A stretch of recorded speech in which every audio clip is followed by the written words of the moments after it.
Udumo kuNkulunkulu kweliphezulu nokuthula emhlabeni kubantu abathokozelwa nguye. Kuba uNsibando okubingelelayo ngithi uJesu Kristu uyinkosi. Siyamdumisa, siyambonga, siyamtusa uNkulunkulu wethu ukuthi usigcinile kwaze kwaba namhlanje. Dumo lonke lungolwakhe lumfanele izikhathi zingakabibikho kuze kube phakade uJesu Kristu uyinkosi. Bangcwele ngingakaqhubeki nenkonzo ngiyathanda ukuphinde ngicele. Ngiyacela angazi noma kuwuPaul ukuthi abantu abayilaleli inkonzo. Kunabantu abaletha ama-voice note ngoLwesihlanu, ngoMgqibelo nangeSonto. Ngiyacela bazalwane siyeke leyo nto. Ngacela ukuthi ngalezi iy'nsuku ngixakeke kakhulu. Izona iy'nsuku engisuke ngiphume ngazo njengoba singekho emkhosini, izona iy'nsuku engiba phambi kaNkulunkulu kakhulu ngazo njengoba singaphumile nje. Angikwazi ukuvala ama-messages enu ngoba ngithi ngisemkhosini. Uyazi ukuthi njengoba sisemkhosini nje ngendlela abantu abathumela ngayo, mhlambe nibonile nobufakazi ukuthi izinga liphezulu. Uphawu lolo lokuthi isikhathi sami noNkulunkulu ngisemkhosini sincane kangakanani sithathwe yinina. Kodwa angisho ukuthi asingiyeke ukuthumela, cha, asingayeki. Ingxenye yomsebenzi wami, mina ofuna ngiplane isikhathi sami sokukhuleka. Kodwa-ke ngiyacela ngoLwesihlanu, uMgqibelo neSonto siletha abantu kuphela ekhaya lezwi, sibhukhela ukuvuma izono kuphela. Asikwenzi okunye. Futhi nesikulethayo sikuletha kubhaliwe. I-VN nje angiyilaleli. So laba ababhukhayo bebhukha nge-voice note basenkingeni ngoba bazoba late. Begcine ngiyilalela i-voice note yabo mase bephinda beyiletha. Mhlawumbe lokho ake ngikucacise. Uma uletha i-voice note yakho ngoLwesihlanu noma ngoMgqibelo noma ngeSonto, angiyilaleli kodwa ngikuthumelela i-voice note ekukhumbuzayo. Phinda uyilethe ngoMsombuluko ngoba ngeke ngihlehlele kuyona, ngizobe ngingasazi ukuthi ubani owangithumelela i-voice note angangayilalela ngendlela enibaningi ngayo. Awucabange nje mhlawumbe nge-weekend iyonke abantu beletha abantu bebhukha. Roughly ake sithi abantu abawu-100 over 3 days, ngiyacabangela. Ngizokhumbula kanjani ukuthi wena ngoLwesihlanu oletha i-voice note angangayilalela? So yazi ukuthi uma uletha i-voice note ngeke ngiyilalele, ubophinde uyithumele ngosuku olufanele, uMsombuluko kuya kuLwesine bese ngiyayilalela. Nabaletha ubufakazi late ngelanga langoLwesine sengibuhambisile ubufakazi, ngeke ngibufake. Ngaphela ukufaka kwami ubufakazi ngoLwesihlanu ngenza abantu badideke bacabanga ukuthi ayalethwa ama-voice note ngoLwesihlanu kanti kusuke kuwe efike late yangoLwesine. So-ke angifaki nje ubufakazi. Soze sibone ngokudinwa inkosi ngoMsombuluko. Okugcina-ke abantu abasebenzisa ezinye iy'namba ngiyacela. Iyodwa inamba, yibo laba engicabanga ukuthi abalaleli ngempela. Iyodwa inamba esiyisebenzisayo, u-063 77 55162. Uma uthumela kwenye inamba, angikwazi ukusebenza ngamafoni amaningi. Le nenye inamba u-064 inamba ka-YouTube. Njengoba ngenza inkonzo nje iqophe ividiyo yona ka-YouTube u-064. U-063 ubhizi uqopha WhatsApp. Nenye-ke engingezuyisho uma sengishilo futhi sekuzobonakala. Awu-2 aqopha uWhatsApp ukuze uma enye ijamile ngikwazi ukudonsa kwenye nginifakele inkonzo. Anginayo i-backup ye-YouTube. Uma yonakalile ka-YouTube kusuke sekufanele kusetshenziswe eka-WhatsApp bese kuba nesithombe singahambi ukuze ingene ku-YouTube. Ngethemba kezwakala bazalwane. Ngiyacela Nkosi yami, ngiyayicelela nje. Yazi ngiyayicela, yebo ngiyavuma angilutho. Kodwa ngiyazicelela, ngiyacela. Silalelaneni, sibambisane ekhaya lezwi, ukuze inkonzo yethu ihambe kahle. Hhayi-ke ngibona ngathi sengikusho kahle. Ngiyacela siguqe sikhuleke singene enkonzweni yosuku lwanamhlanje. UJesu Kristu uyinkosi. Baba ongcwele, Baba olungileyo, uNkulunkulu wethu onomusa, sisondela kuwe nangalesi sikhathi sikubonga, sikudumisa ukuthi usigcinile kwaze kwaba manje. Sibonga abantwana bakho bapha amandla, uqina. Abanye bayaqala ukuba semkhosini omude, abanye baqala nje nokuba semkhosini ngo-21 days. Kodwa siyabonga ukuthi Nkosi uyabasiza, uyabasekela, uyabaqinisa. Qhubeka-ke Nkosi nomsebenzi. Siyakhuleka Nkosi, sikhulekela izinto eziwu-5. Siyacela uNkulunkulu wethu usiphe ukukhula kumoya. Siyakhuleka Nkosi ukuba usiphe ukukhula ekukwazini. Siyakhuleka ukuba usiphe ukuphenduka okuqhamuka ngaphakathi. Siyakhuleka ukuba usingcwelise ngezwi lakho. Sesibonile uyakwenza kulezi iy'nkonzo. Siyezwa abantu bayathinteka, ziyavuka izinto, bayabhala. Yilokho okwenziwa izwi lakho liyasingcwelisa. Kakhulu sicela ubunye egameni lomfelo wethu uJesu Kristu ophilayo. UJesu Kristu uyinkosi. Amen.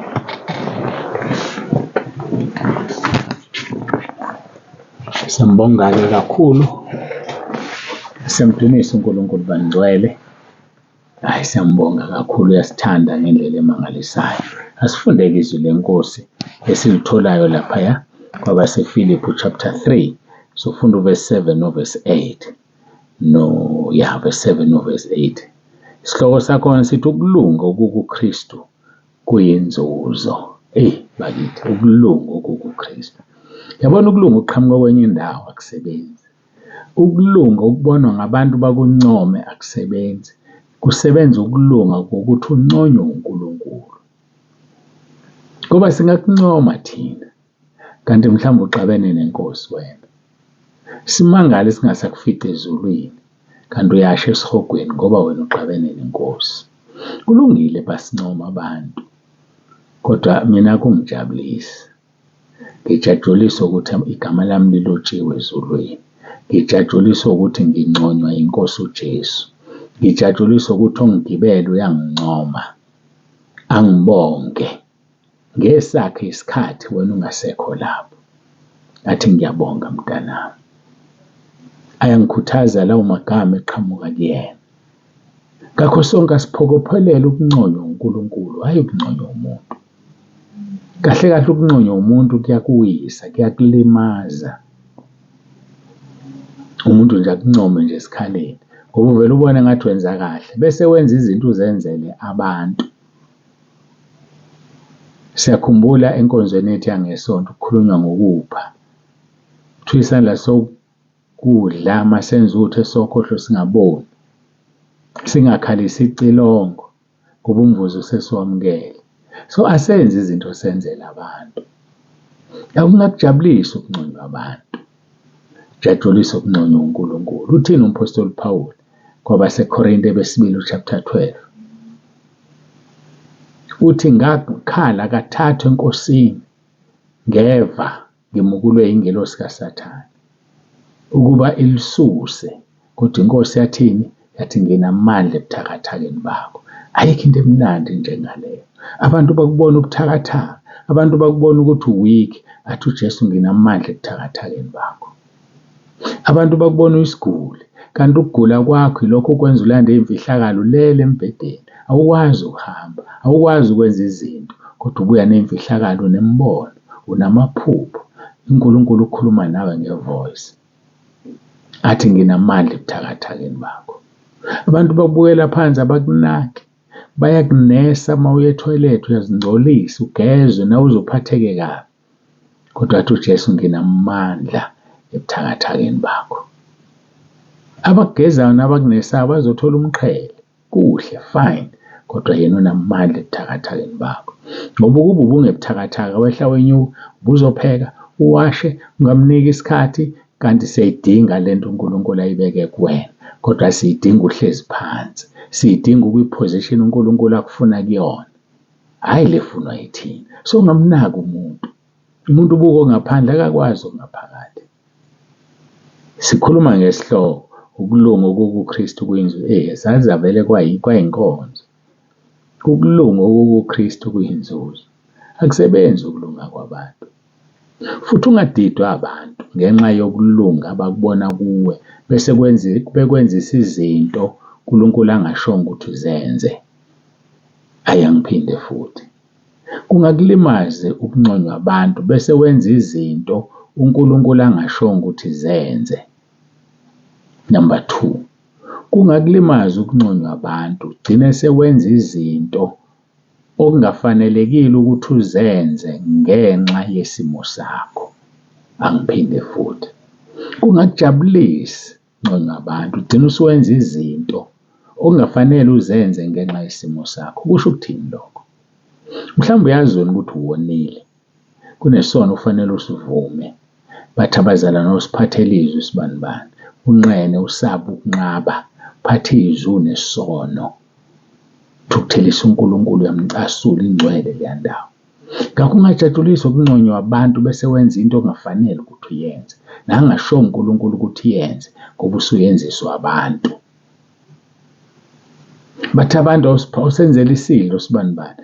Nawe usiyajabula wenza isidlo. Wazi kahle ukuthi kade uphuphana ebusuku. Wazi kahle kade ulele nedimoni ebusuku. Kube lula bakwenzisa izinto ebandleni ngoba bayakwazi bayakuthemba. Wena zahlulele ngaphakathi uxolise ngoba uyazibona ukuthi awukho ngcwele. Uzingcwelise kuqala. Elithi izwi Leviticus 11:44 zingcweliseni nibe ngcwele ngokuba mina Jehova ngingcwele. Asingavumi ukwenza izinto ukulunga okuyikho kuKristu hayi kubantu. Balimela abantu ngokwenza ukulunga ngenxa yokunconywa ngabantu. Kanti lento oyenzayo uNkulunkulu akayifuni. Umsebenzi wakho usazovuvinywa ngomlilo. Wakha ngezibi phezu kwesisekelo ngoba uyabona ukuthi akufanele. Kuthi uhamba usiphathele uhlelo uliphathe nawe. Wazi kahle kamhlophe ukuthi izandla zakho zingcolile. Wazi kahle kamhlophe ukuthi uxabene noNkulunkulu. Wazi kahle kamhlophe ukuthi khona isono esikuhlulayo. Yini uhamba uyophatha uhlelo? Uyofafazela umoya wakhe ebandleni. Unamaphupho amabi. Phupho bathi abantu phuphulele nesilwane, phuphulele nedimoni. Uyofafaza lo moya uyosiphathela uhlelo. Ngiyamthanda mina umuntu ozothi makuthiwa siphathele uhlelo athi ngiyaxolisa. Angikho right noNkulunkulu kwamanje. Ngicela omunye. Iqhawe lelo, iqhawekazi lelo. Ngiyamhlonipha lo muntu. Lisithi isihloko ukulunga okukuKristu kuyinzuzo. Ngeke kukusize ngempela ukulunga okunikezwa ngabantu. Ngeke kukusize ngempela okuzokusiza ukulunga okukuKristu ngoba kona kuyinzuzo. Uyena ethema ivuka ngosuku lwesithathu wavuka ephethe izikhiye zeHades lezokufa. Uyena ozokufaka esihogweni. Yesaba yena. Zingcwelise ube ngcwele kuye hayi kubantu. Automatically uzoba ngcwele kubantu uma ungcwele kuyena. Ngoba abantu bayinkinga uyakwazi ukuba ngcwele kubantu kanti awukho ngcwele kuNkulunkulu. Sikhuluma ngokulunga okukuKristu okuyinzuzo. Yenza-ke izinto njengokwehlulelwa kwenhliziyo yakho unembeza wakho noma umoya ongcwele kuwena. Ungenzi izinto ngoba kusho thina abantu. Sizokunika izinto kanti zizoba ngamalahle esihogo kuwena ngoba asazi thina ukuthi kade wenzani noSathane. Ubunasiphi isivumelwano noSathane. Ngakho-ke mntaka baba ukulunga okukuKristu kuyinzuzo. Sekuvele kwayinkonzo ngingakaqali ngisho ukufunda izwi. Futhi mangisuka la ngezwini ngizobe sengiyayona lento. Sikhuluma ngokulunga okukuKristu kuyinzuzo. Ukulunga okuvela ngokukholwa egameni lakhe. Funda abaseRoma 10:10. Uthi uverse 10. Ngokuba umuntu ukholwa ngenhliziyo kube ngukulunga, uyavuma ngomlomo kube ngukusindiswa. Mawuqhubeka wehla naye uchapter 10 usuka lapho kuverse 10, down to 13 lithi ngokuba okholwayo akayokujabhiswa. Wonke okhuleka egameni lenkosi uyakusindiswa. Uma ukholwa ukuthi uNkulunkulu wamvusa uJesu kwabafileyo, ukulunga lokho. Kholwa kuJesu, kholwa ukuthi uvusiwe. That is righteousness. Zigcineke ulungile, zigcineke umsulwa. Guluza umuntu phambi kobuso bakho. Musulungela umuntu, kodwa lungela uNkulunkulu. Athi uMatthew chapter 10 verse 28. Ningabesaba abantu abanamandla okubulala umzimba emva kwalokho bengenakwenza lutho. Kodwa mesabeni uthi osebulele abe namandla okuphonsa esihogweni. Ngakho-ke kusibiza ukuthi simesaba uNkulunkulu. Kusibiza ukuthi sihambe ngobungcwele. Kusibiza ukuthi sihlale kuNkulunkulu ngoba uyena ozosiphonsa esihogweni. Isikhiye nesihluthulelo zikuJesu Nkosi yethu.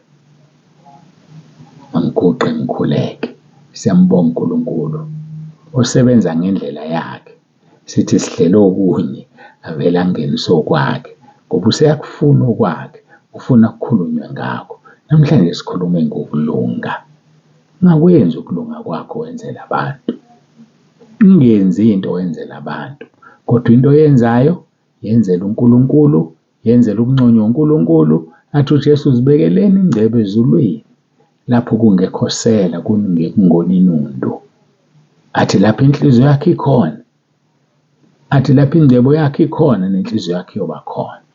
Uma ingcebo yakhe isezulwini, that is where your heart will be. Asiguqe sikhuleke.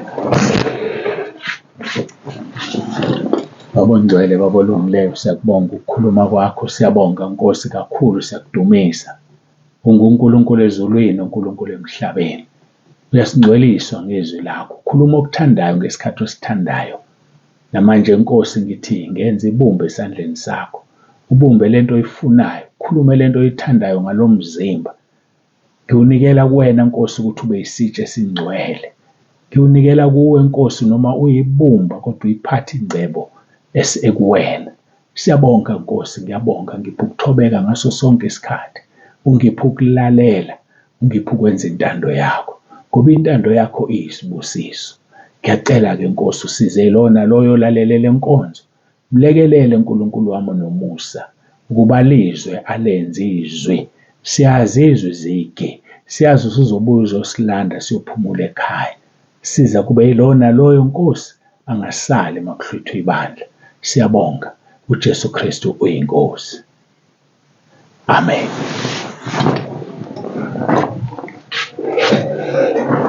Siyambonga-ke kakhulu, siyamdumisa uNkulunkulu. Baba uNzibande ovalelisayo, ndlale phezulu ngithi uJesu Kristu uyinkosi.